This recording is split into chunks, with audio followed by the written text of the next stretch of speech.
Hello, everyone. I am here with Ceborah, fellow sister, fellow Tantrika. We so happen to actually graduate at the very same time from the Institute of Authentic Tantra. But today we want to come to you with this conversation about what it means to actually be a Tantrika and what that entails and what it means to us most of all, because we practice from lineage from Buddhist Tantra. So Ceborah, say hello.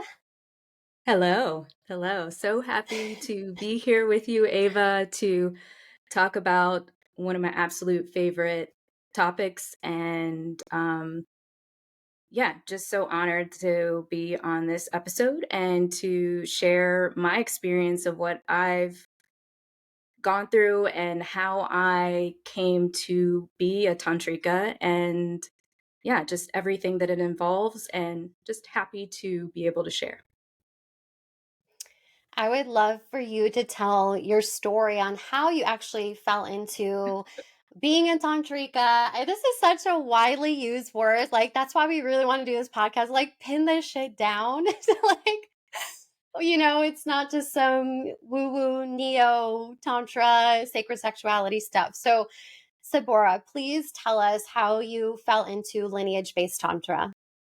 Oh my gosh. Well, so growing up, I always knew the power of nature and the power of the elements to heal.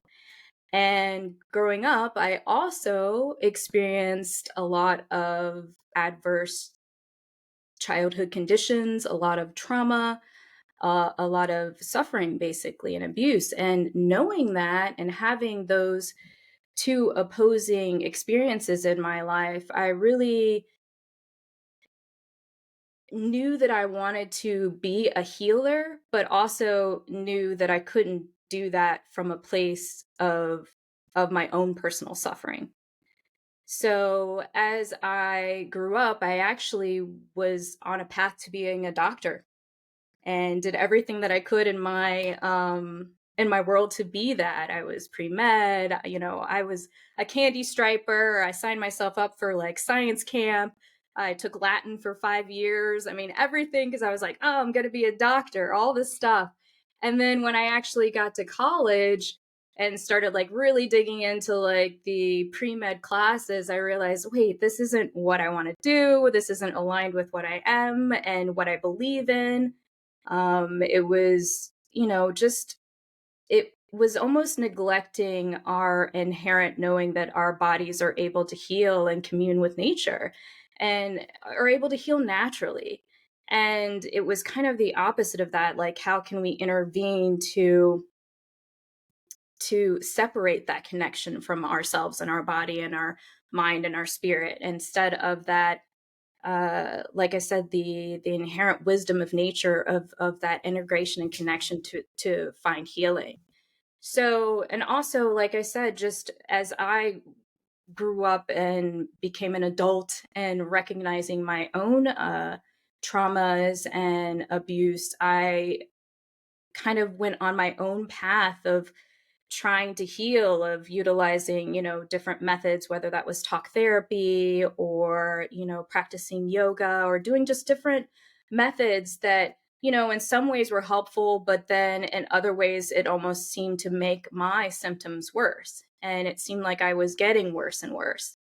So I was experiencing a lot of health issues, a lot of digestive issues, a lot of like immune issues, and recognized that I needed to do something different in order to really find my own place of healing. So what was interesting is I randomly had somebody tell me like, oh, you're going to practice and study Tantra. And I was like, okay, cool. I don't really know that much about it besides some random quote from Sting talking about Tantra. And I thought that sounded cool. But but I didn't really know too much about it. And then cut to the pandemic, and I was actually participating in an event, an all women's event online on Instagram. And one of the graduates of the institute that we both attended was actually just talking about something super simple. She was just sharing how she was just taking the time to like lovingly apply lotion onto her body. And for some reason, that really like hit home for me because I was in such a place of disconnection and disassociation that I wasn't even taking the time to properly care for myself in that same way of just like lovingly touching myself, lovingly connecting with my body, what it needed, and even thinking like, whoa, I wish I had time to lovingly put lotion on my body. And then that's like almost stopped me in my tracks. Like, wait a minute. Like, why don't I have time to do that? And just something called to me to find out who this person was, like where she obtained her information and knowledge, because she just seemed so embodied, and finding out, what school she went to, and that it was a school for authentic tantric practices. And just kind of delved into that, and would look at the website and everything that it entailed, and then go away from it like, oh, I don't know if I could do that, seems like a lot. But then like a week or so later, going back and reading it again, and just doing that and trying to figure out if this was something that would be you know my path of healing. And I was actually listening to the podcast episode of the founder of the institute that we both attended. And she was talking about, you know, how an orgasm is a glimpse of enlightenment. And that, again, was a stop me in my Yeah, tracks shout moment out for me. Davey. Yes. Shout out to Davey. It was a beautiful moment for me because it resonated so deeply with what I've always known, and just really had never heard someone else speak it so eloquently and so passionately. It just felt so right to me because I felt like we've been so shamed for our sexuality and our sexual energy in this society, and to have someone say something that I knew resonated so deeply with me, I like, all right, this must be what I'm supposed to do in my path. And yeah, just really kind of dove into these practices, knowing that I came to it, yes, to be able to utilize it to support others, but really just to help myself first, knowing that I needed to heal myself from my own trauma and abuse and my own suffering. And I, knew, because I tried before, you can't help others and support others if you're in a state of disarray or a state of activated nervous system or imbalanced yourself. So yeah, that's kind of my winding road to this practice, this lineage. And I'm just truly appreciative and grateful for the tools and methods that we've been able to learn and share and be able to utilize. Yeah, we're gonna get into that a little bit more because I want to hear more about your experience. I know that there's some funny, some funny, crazy things that have also happened to me on this path. But what I'm really hearing from you most is that nothing else worked until you found the healing capabilities through pleasure. And that's why I believe so many people are attracted to this type of work, is because there are many, many people, my clients, myself included, that have tried everything and nothing has stuck. Or, like you mentioned, it actually took you back into some of those traumatic patterns, and it wasn't the best case scenario for you. So the reason I think that pleasure and our sexuality is such a wonderful path for healing is because it's attractive. We hear the word sex or pleasure, like, that's what drew me into this path. I knew there's something more to my sexuality. Like, there's nothing wrong with that. Using the mechanisms that we have in place within our system, within our bodies, instead of shoving it away and making it harder for ourselves. I believe that is also part of the path of being a tantrika. It's not this complex overly erotic thing. It really is a path of healing and enrichment, and even following the path of our dharma, leading this path of bodhicitta, right? This altruistic motivation. So I'd love to talk a little bit more about that, and what does a day in the life of a tantrika look like? So, Ceborah, can you tell us what a day in your life might look like? I think my people might be a little bit surprised by your response.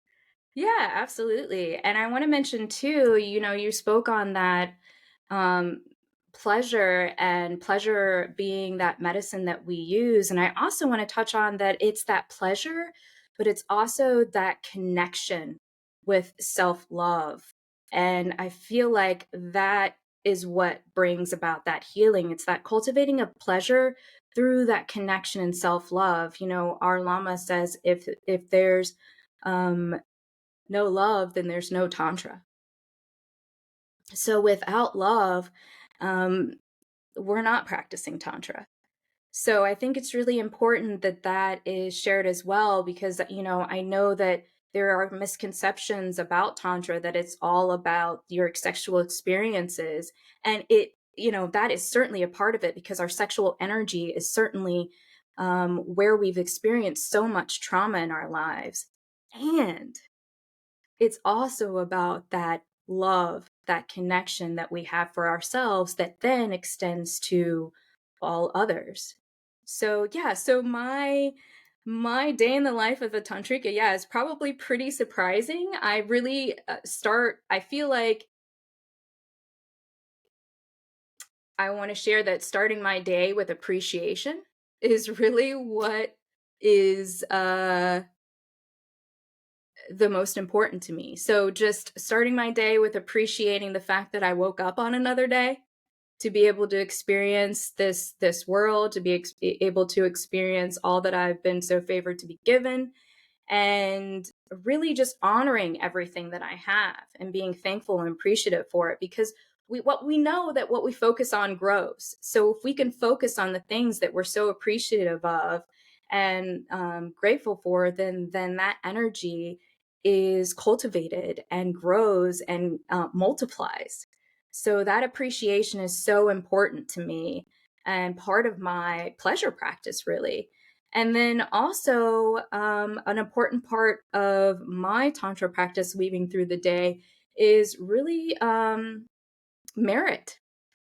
Being able to dedicate the merit of the things that I do for the benefit of all sentient beings. And that's something as simple to taking care of my cat, to, my actual meditation practice or anything. Like, I might not be able to help that person that I see that's hurting, or they're going through something else that I can't provide for, but I can certainly, do my meditation practice and dedicate what I've done to the benefit of that person, or a group of people or something. So definitely merit is really important for me, as well as a tantrika, and really is practicing in this lineage based modality, really. I'm Um, so uh, happy that you mentioned that, because it's like this is the difference between sacred sexuality, neo tantra. It's all about me, me, me, me, me, me, me, me, me. Like, how can I get to the most ecstatic, the most blissful part of my being possible, humanly possible, in the shortest amount of time? I'm sorry, guys, but like, I hope you've been listening, because that is not the path of lineage based tantra. I mean, we're all attracted to it for our own reasons, right? And we all want those experiences. And right, lineage is about that altruistic motivation. It's about engaging in anything we do throughout the day with the right intention. If we don't have the right mhm. intention going into it, it's filtered through the wrong lens. Okay, so it's that love, right? That compassion, that motivation overall. So if so that does take time, you know? I mean, it took me a few years to start practicing more advanced practices of the Vajrayana lineage. You know, other than that, I had to work through my own shit first, you know, and just like you were mentioning, right? Pleasure and sexuality is a huge component of that, learning how to work with your own emotions through your pleasure, through your sexuality. Yeah. That is totally possible. And then let's take it a step deeper. That's what lineage means. Um, so, from what you've said so far, Ceborah, it's about weaving in, right? Weaving in these elements are considered tantric. You're weaving these elements in tantrically into your life. Yeah, and it's kind of the reason, just to touch again on that altruistic motivation first and foremost, is that, you know, we're we're not free from our suffering unless all of us can be free from our suffering. It does me no good to heal and like I'm enlightened and then I'm still living in the world that we're all still suffering.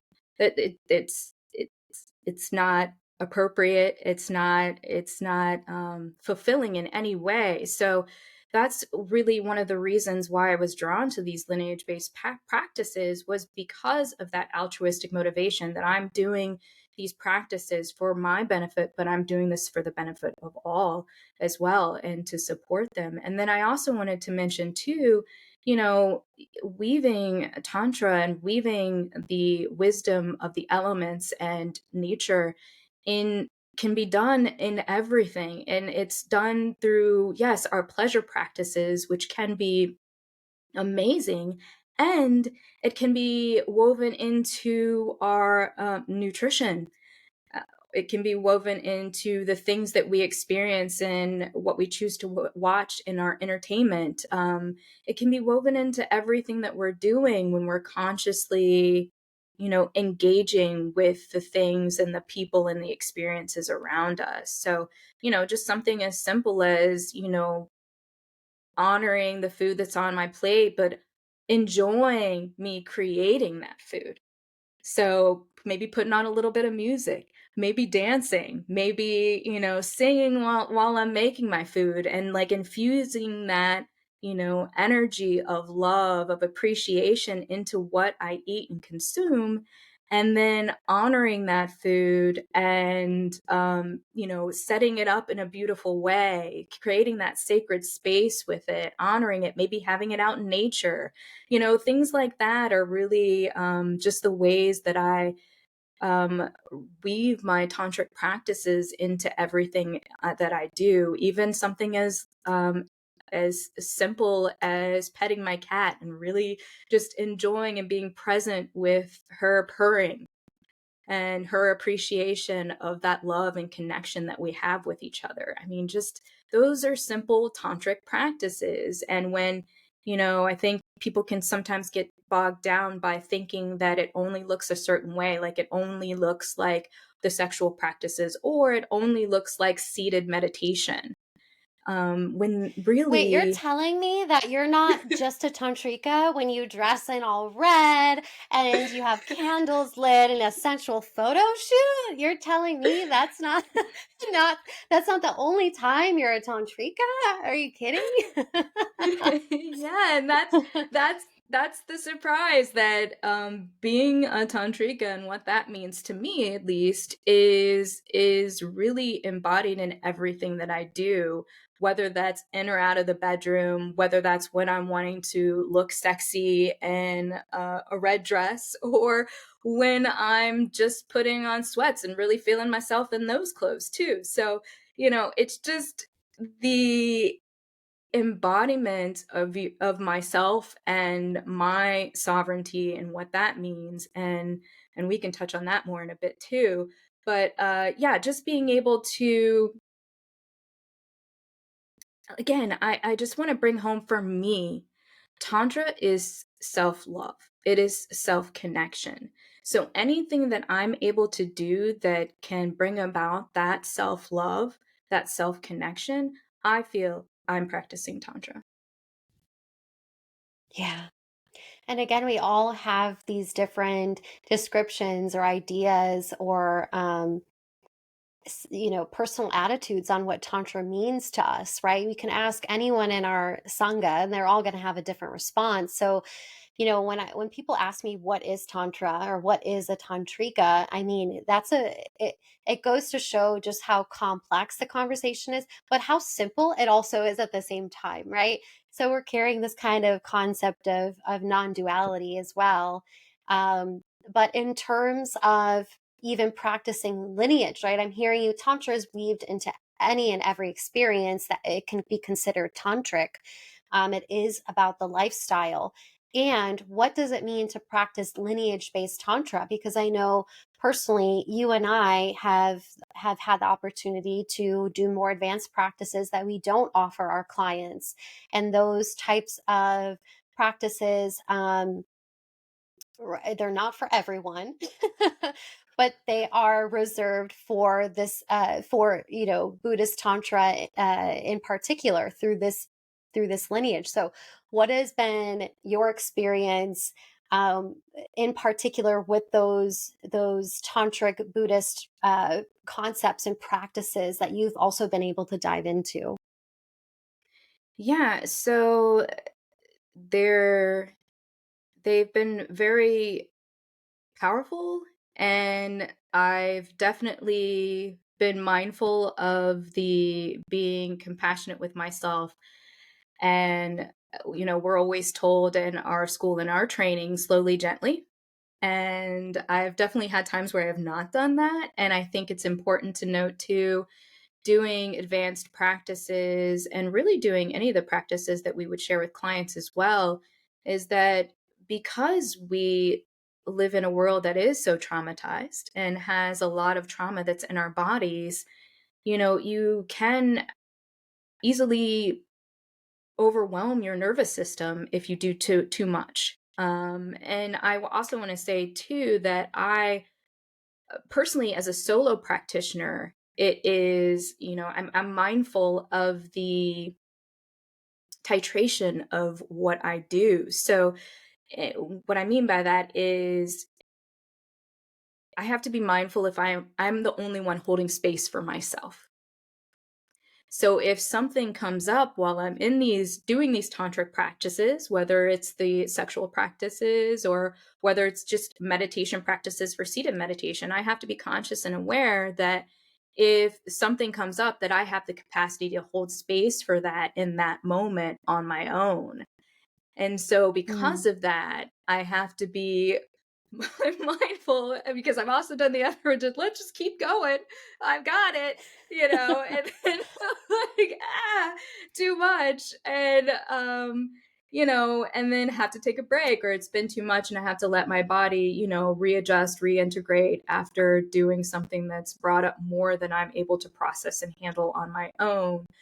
So that's definitely something to be mindful of when being a solo practitioner and doing some of the more advanced practices, is just being mindful of what your current capacity is and knowing that it's going to shift and change and expand and grow. And sometimes you might be able to do more than you think that you can, and the opposite can be true as well. So that's been my experience. I remember in the beginning stages of my own practice how I would even go into sexual practice in particular. And I was that person. I was like, I'm going to have this outcome and I'm going to have I'm going to meet God. I'm going to have the best orgasm ever. And that's because I'm very controlling, but um, that shit did not happen most of the time. I'd be left bawling my eyes out, having to process some karmic memory that has just arose out of nowhere. So, this shit is not for the weak of heart. You have to go into it with Yes. you have to go into it willing to uphold the practices themselves, because we are teaching, with the Tibetan 5 elements, for example, and those are so powerful. It's not just the sexual practice, it's this overall amplification that you continue to receive throughout your solo practice. And then if you have a partner and you're considering to add that level of intensity on top, that's exactly what it is. It's not always the good type of intensity, not that there's a good or a bad, Mm, but it's not always that level of intensity we're like secretly hoping for. It is a mm. deep, deep level of healing and a deep level of trust that does require, right, that gently, slowly type of attitude. And it's Yeah, not for yeah. everyone, you know? Yeah, and I love that you mentioned that just of, you know, going into a pleasure practice thinking like this is going to be amazing. I'm going to because like people think about these transcendental experiences with tantric practices, and yes, there can be those times, yet having that openness of allowing whatever's to arise happen is important as well, because as you mentioned, and this has very much happened to me, as soon as I attach to like, oh, this is going to be a great practice, I'm feeling great, feeling really open, I'm feeling really connected, and that's the time that I then end up crying for 45 minutes the entire time because something's come up that needed to process, and just being okay with that, being okay that that's what needed to happen that time. Or then, the opposite may happen, that, you're not having any attachment to any results or anything that may happen. And it might be the most connected, blissful experience. So just honoring each and every one of those experiences that we have is so important, and recognizing that each are needed and each are just as beautiful and as healing as the other. Yeah. And you mentioned this concept of unattachment. And I just want to Mhm. I want to point that out because that word is used so often in spiritual communities. And I'm not going to lie, that shit pissed me off so much when I was like traveling abroad. I was in India studying, and it's all about enlightenment and yoga, and like it's all about unattachment. Don't be attached to anything, not even your body, and that rubbed me the wrong way. That was not a good experience for me because became very dissociated. So, there is this really, really important concept of unattachment, but without discernment, it doesn't mean shit. It doesn't mean anything if you don't have the discernment, right? So that Mhm. discernment piece, and as we know, the fire element, which is in our sexual center, aligns with that. It aligns with discernment and aligns with our ability to magnetize things into our life. So, practicing unattachment without the discernment that our fire element is able to filter through, I find very dangerous, to be honest. It can quite, and from my personal experience, it can definitely dissociate you. And it's based off that whole idea of transcendence. Yeah, and I personally feel like transcendence comes from being fully embodied. So for me, doing practices that disconnected me from my body made my suffering worse, because when I then came back into my body, it was full of that pain and that trauma still. So, doing meditations that tried to take me away from that were harmful for me. And so I think the transcendent experiences that we can have are because we're being fully embodied. And for me, I really feel like when I think of discernment, I think of it as us being able to recognize the truth of what is authentically supporting and nourishing of our own body, mind, and spirit. Us being able to recognize it. And I think the opposite of that discernment is judgment. So, judging what is maybe somebody else's, what's nourishing to their body, mind, and spirit that might be different from ours, or judging ourselves for what our body, mind, and spirit might need, and us being not happy with that because of maybe something that we perceive it should or shouldn't be, or because of what others are doing and that comparison. And that's what I see, that kind of both sides of the same coin, is that discernment versus judgment piece or component. Mm, that's something, that's some food for thought right there. That's Yes. Yeah, that's something that I'm just like, kind okay, of what do I do with that now? yeah, and I wanted to talk a little bit too about your what you said too, is about dissociation.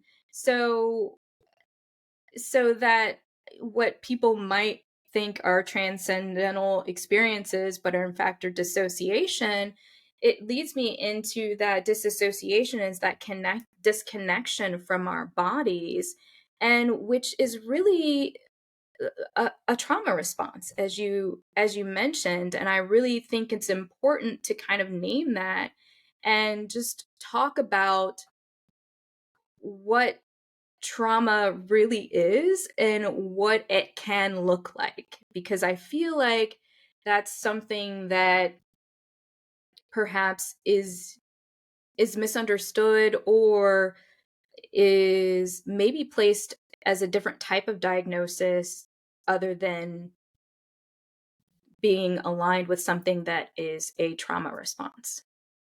Tell us, don't hold back. Okay. Okay. Um, so yeah, I think if you'd ask somebody, have you experienced trauma nowadays with the pandemic, we can probably all say, yes, we've experienced some trauma, whether you personally experienced it or not. However, I think it's important to know that trauma is anything that is overwhelming to our nervous systems. So, and on top of that, it can look different for everyone. So what I might experience as a trauma, Ava, you might be like, oh, that's nothing, that's cool. So the example I love to use is something like fireworks. So I might hear fireworks and perceive that as a trauma, and it might be overwhelming to my nervous system. But for you might be like, oh, beautiful, amazing fireworks. So it's different for everyone and looks different for everyone. If I experience something as trauma, it might express itself as me being a workaholic, could be a trauma response in a way that I deal with previous trauma or anxiety. It could be being a people pleaser. That could be my trauma response. Or you mentioned controlling, having obsessive compulsive disorder could be a trauma response. And if you're having continual severe traumas, it can really be aligned with different um, diagnoses that we have nowadays, such as like ADHD, I know is something as well. I was about to whisper I, that one into them. I was like, yeah, different, and I PMDD, hormonal issues. Yeah. yes, and Yeah. there's even something as simple as not wanting to respond to somebody, like ghosting them, like not wanting to make decisions in situations or in your life, could be trauma responses in the way that you handle things.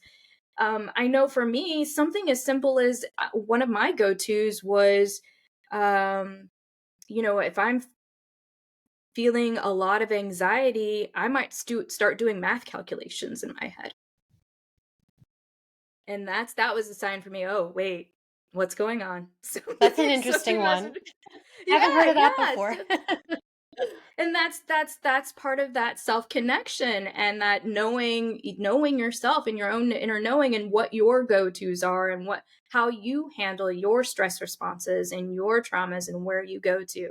And that could be akin to, so me going in my head and doing math calculations might be akin to somebody else disassociating and that checking out and going to daydreaming, or going to some happy place for them that feels safe, so they don't have to deal with the situation that's in front of them. I just think it's really important to talk about and discuss and name that trauma and its expression and the anxiety and symptoms that go along with it are unique and different for each individual. And it's not going to look the same for me as it's going to look for you. And honoring what your own triggers are, honoring what your own trauma responses are, and then having the tools and the support to help you move through them is really where the healing can come. And I'm hearing from this, right, that we can even go back to those kind of access points, right? So, all of these Yeah. different symptoms and things like that are a result of disconnection, right? So, the access points, in order for us to reverse a lot of these mental, emotional, and physical type of symptoms or abnormalities, whether it be ADHD, PMDD, erectile dysfunction, different sexual issues, Mhm. mental health issues, right? These are all rooted in something very, very similar, right? And we Yes. all have these access points in order for us to literally access, right? In order for us to become more connected. So, one of those access points is connection. One of those access points is pleasure, including sexual and sensual pleasures. I would love if you spoke a little bit more about these access points, Sabora. Yeah, absolutely. So, what we've been trained on in our healing modality are the four pillars of movement, meditation, connection, and pleasure as our four access points to be able to support ourselves in healing.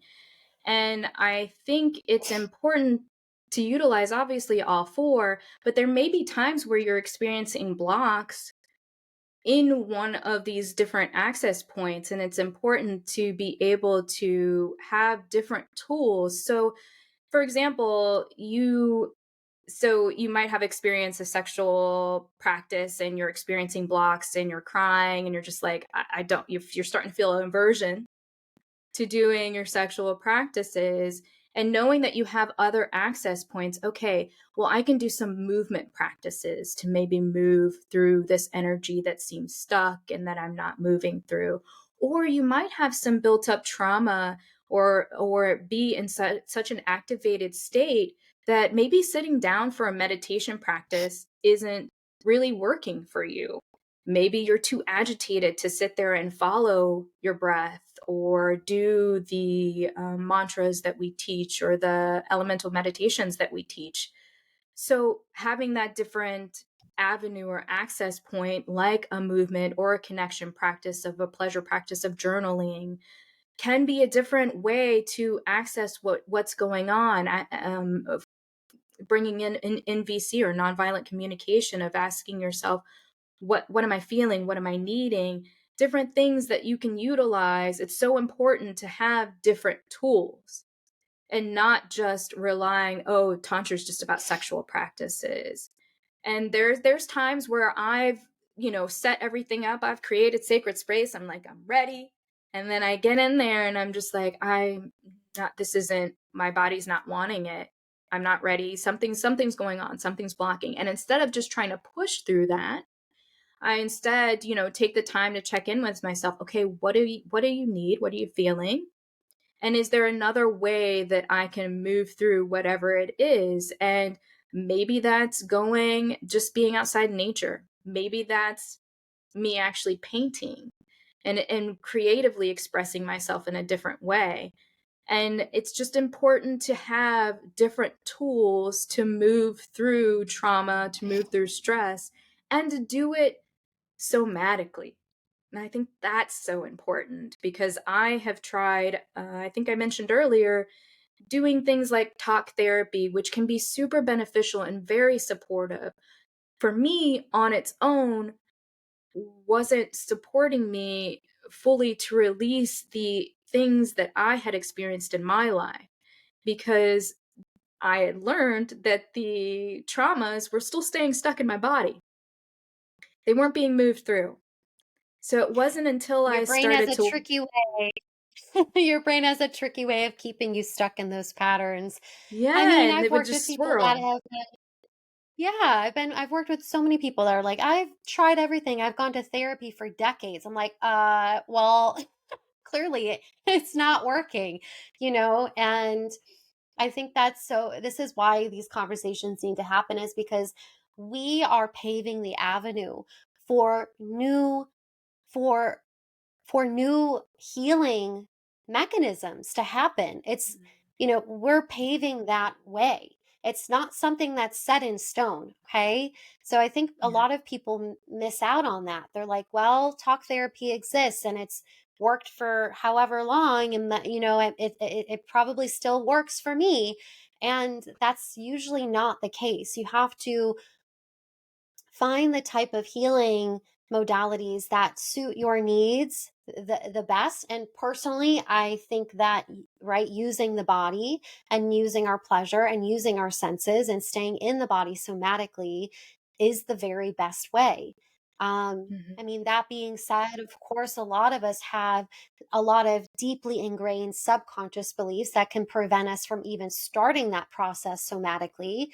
But that's another thing that we can talk about, right? Those deeply subconscious beliefs and patterns, again, are going to be rarely addressed in a talk therapy setting, or it could take years or several months to even address those deeply rooted subconscious beliefs. So, it can go both ways, but at the end of the day, if we're not accessing the body, you're you're really hindering yourself from any healing ability to be provided.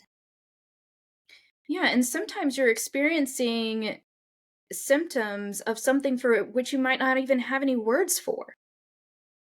So you could be having a trauma response or experiencing trauma or anxiety or symptoms that are coming up, and you don't have a conscious memory of what it's tied to. And I think that that's so important to mention about trauma as well, is that it's not always going to be, you could see somebody walking and the way that they move brings up fear for you, and not, you might not have a conscious memory why, and it could be because something before you were pre-verbal, before you were able to speak, something happened and a person smelled this way or a person looked at this way at you, but you don't have a conscious memory of that. So it's not something that can readily be shared in a talk therapy session.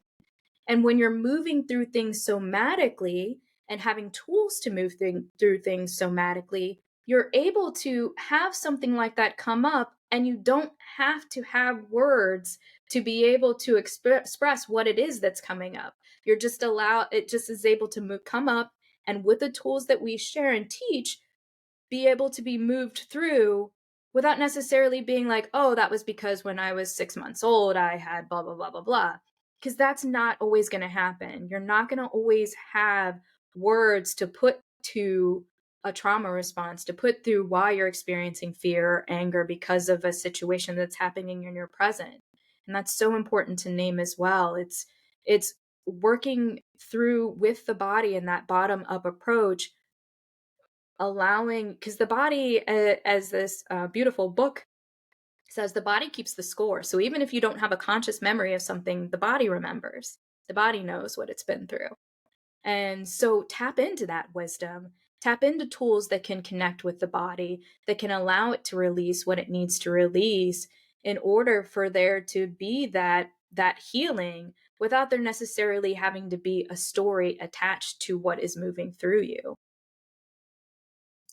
I'm happy that you mentioned that because we don't always need to know. I know that, and this was me in the beginning stages of a big healing process for myself, as I would get so stuck and looped into why I was feeling the way I did. Where is it coming from? What are the steps I'm going to do in order to do something about it? Right. And when we work somatically, it's not about that at all. It's not about having to label things and push past things and constantly have to figure it all out.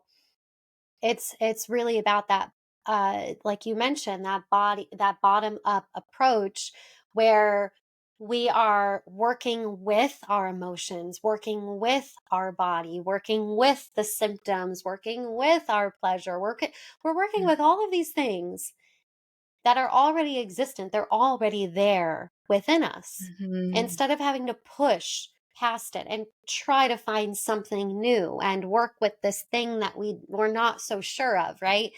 And to me, Mhm. that's what accessibility means.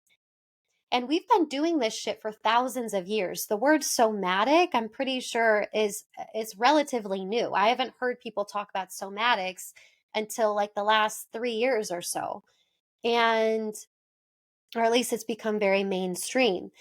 And, I even started to read this book about Tibetan medicine and Tantric medicine, which is a thing. For those of you wanting to dive deeper into this, they already knew thousands of years ago that our body and our sexuality had a lot to do with our mental health. They already knew Mm. it.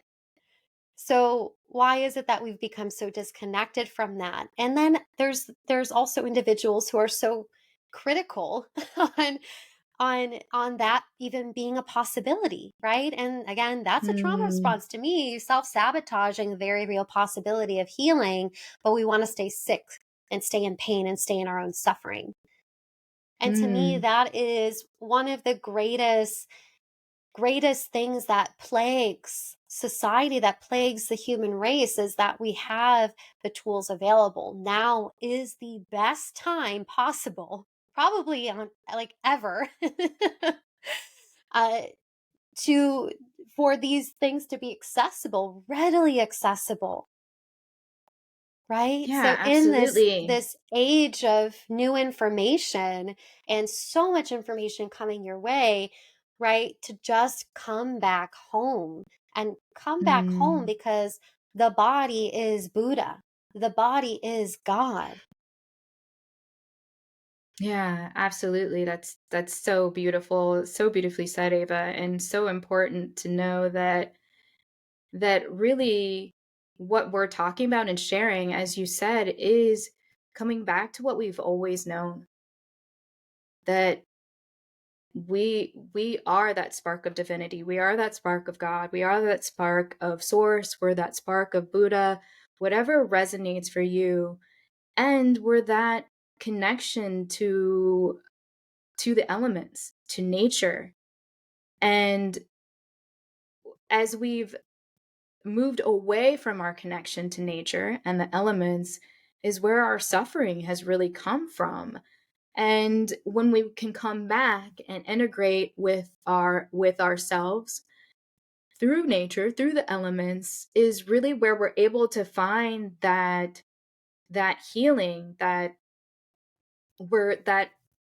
that path, that bodhicitta that you talked about earlier, which is really just a path, means just a path of enlightenment. And enlightenment simply means our freedom from suffering.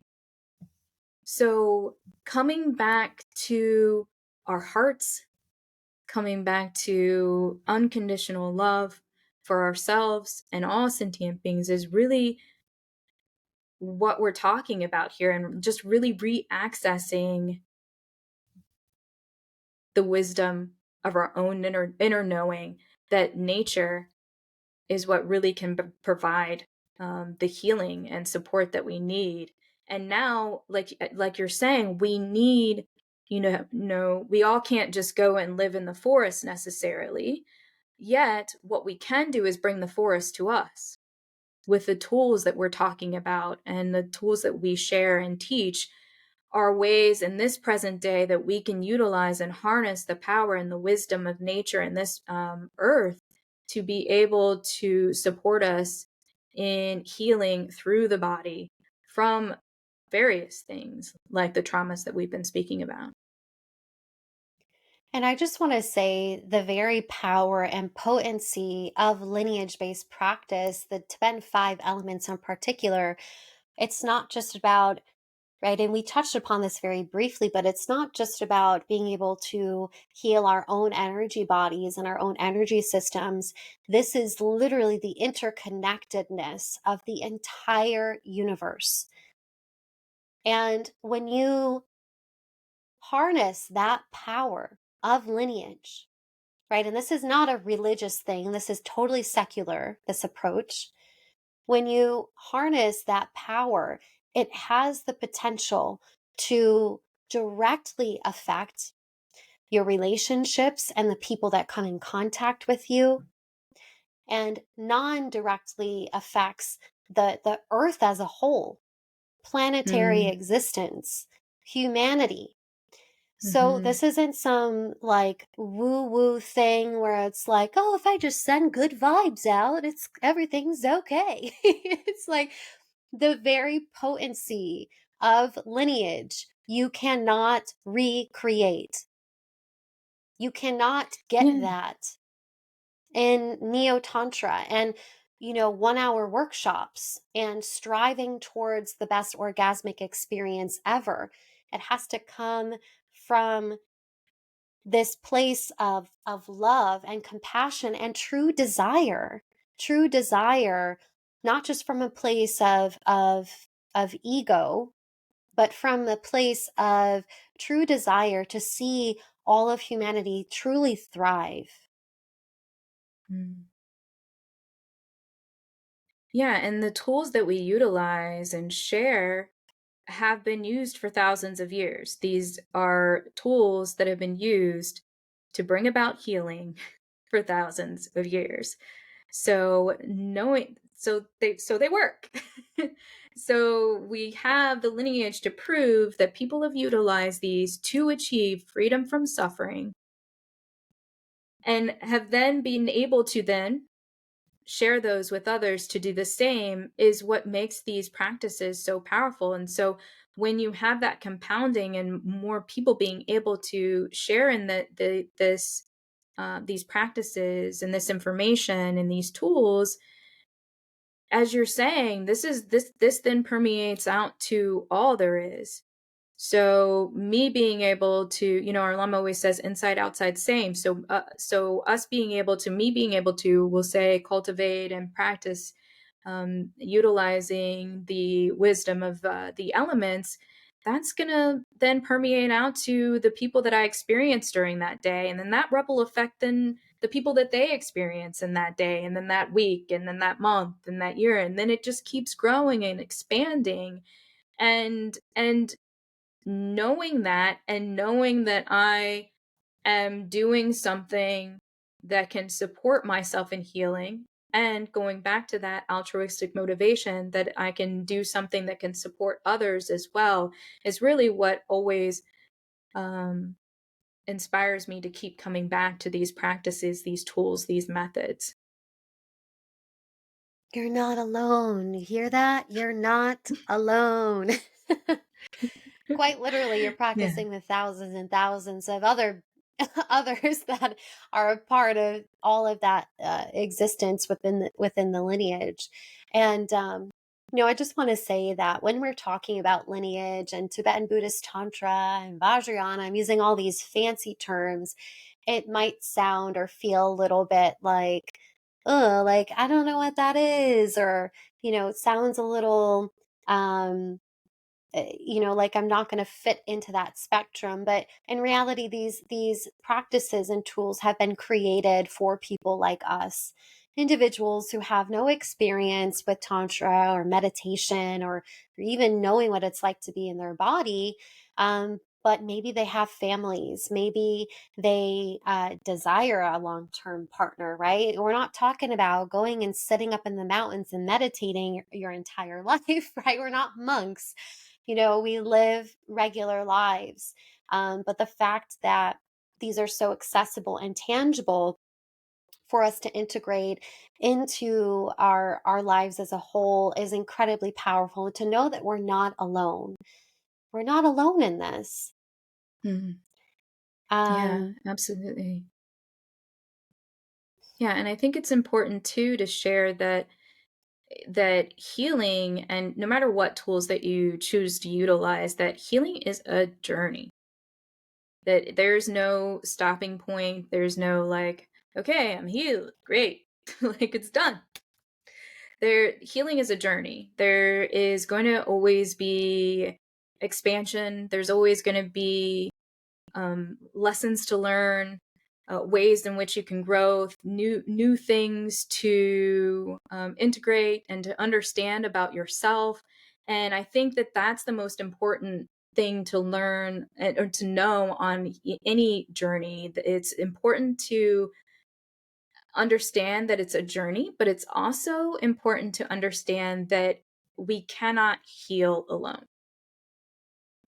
that we need a community, we need resources, the tools, the support and guidance to be able to allow ourselves the opportunity to release the traumas, the adverse life conditions that we've experienced. And I think that's so important to know that healing is a journey and that we cannot do it alone, that we need support and guidance. And whether that is from talk therapy, or whether that is from working with coaches like Ava and I, or whether that is, you know, having your partner going through the healing journey with you, all of the above. It's just so important to know that healing happens in community, and just having that compassion and love for yourself, knowing that, and then having that for others to know that they're on their own path and their own journey. And really just knowing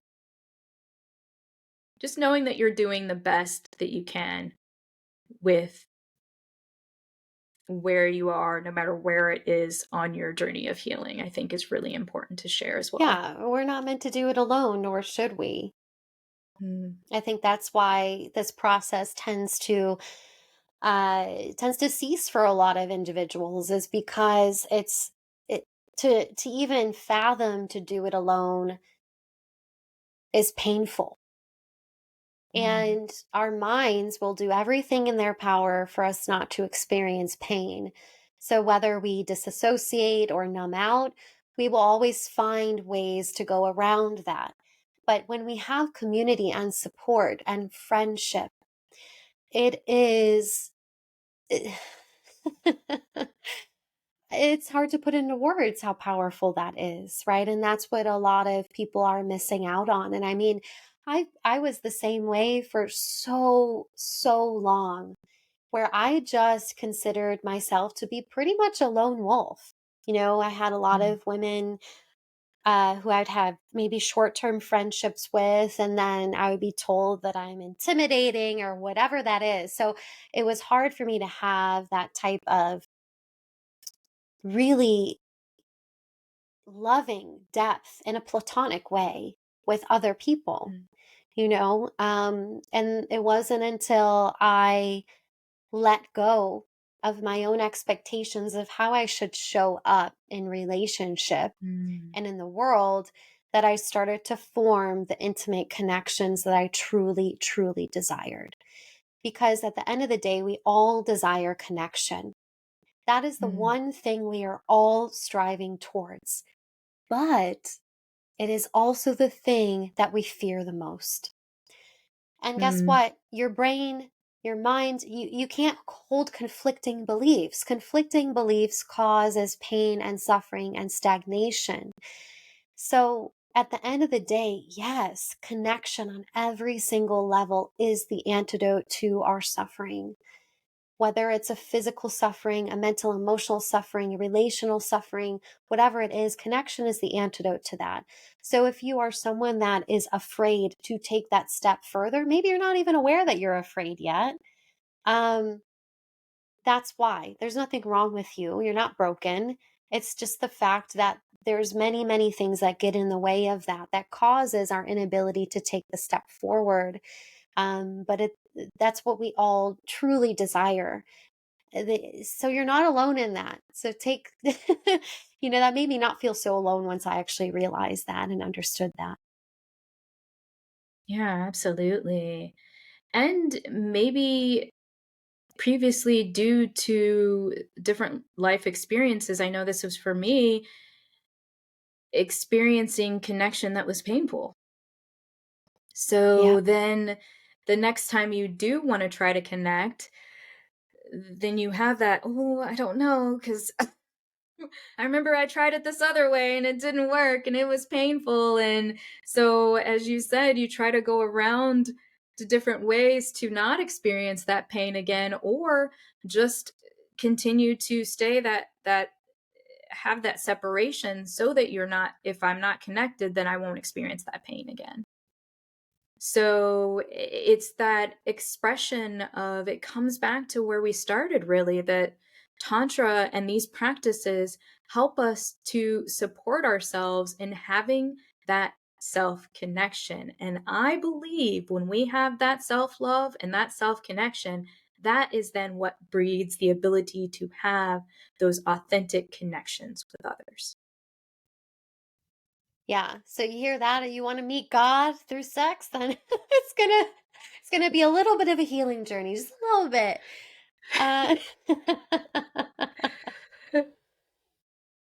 Uh, but going off of that, loved everything, every little bit of this conversation, and we can just continue on and on and on. But I hope that this brings you clarity of what a day in the life of a tantrika is actually like, and that it's not some thing that's just way out there, and it's it's something that's attainable. And you know what, by the way, before we get off here, using that term tantrika was something that I really despised for a long time, because it's super overused in different tantra communities. And when I started to really go deeper into my tantric practice, I realized that perhaps there was a part of me that was not taking on uh, my my full expression, basically. And to be a Mm. tantrika is part of that fullness that I've experienced through these tantric practices. And I think that you are a testament to this as well, Ceborah, um, where you know just that reality of this fullness of our expression is in all of these different avenues that would be considered tantric. Yeah, and that it keeps expanding.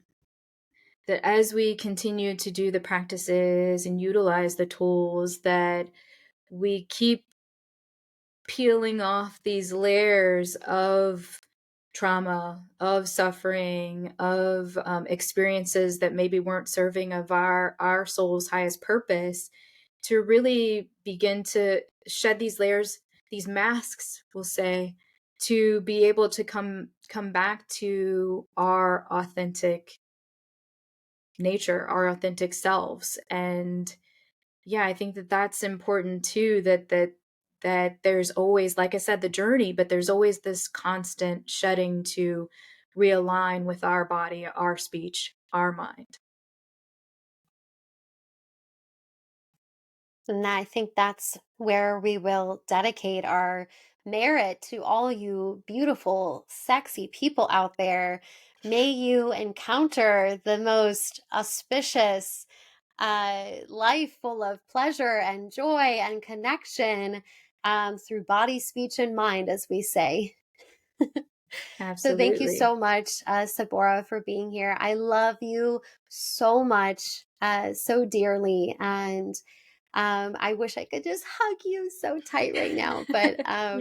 I so appreciate you and love you. And thank you so much for having this conversation with me.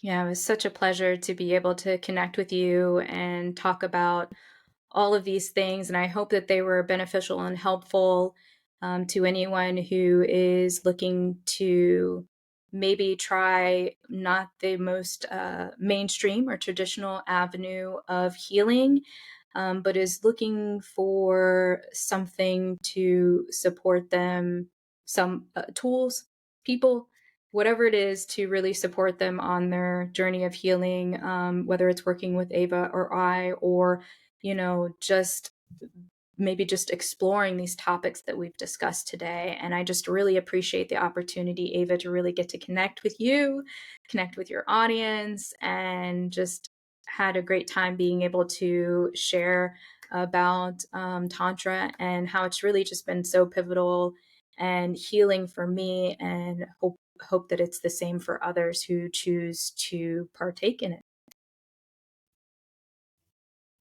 All right, everybody. We will see you next time, hopefully with a follow up with Ceborah and I for our Tantrika Chronicles over here. But thank you so much for listening, and I'll see you soon.